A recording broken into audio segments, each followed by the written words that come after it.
I think the simplest word, and the word I keep on coming back to, is value and values. That if you look at those two words, that something is valuable sometimes in the marketplace because people are prepared to pay money for it.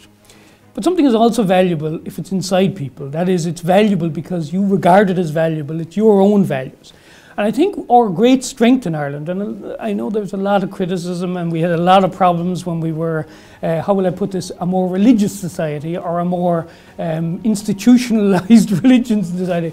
But it actually did stand for, a lot of times people stood for something. My own parents' generation, even older than me, people older than me, they stood for things. There was a sense of decorum even, there was a sense of respect, there was a sense of reverence sometimes. I think what has happened in Ireland in the last while is that, and I use the term today about cultured.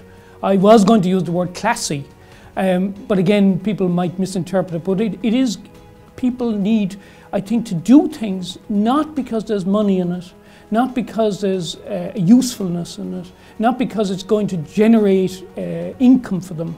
But a lot of times the most successful countries, and Germany is a great example, I taught for years in Finland, it was another great example.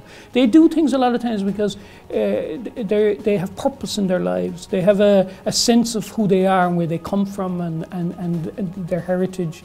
They have a sense of history. I'm astounded by a lot of the undergraduates that I teach that they don't seem to have any real sense of Irishness. And it's a lack of history, a lack of, and it's not, you're always worried, especially given our troubled history in the last while, that if you start talking that way, that somehow what you're talking about is a narrow kind of nationalism. You're not. It's an identity. It's a sense of that you're not better than any other country. You're as good as them, but you're unique and you're special, and that your country has certain characteristics that are different than other countries. They represent things that are different, and that and you can stand proudly around the world with them.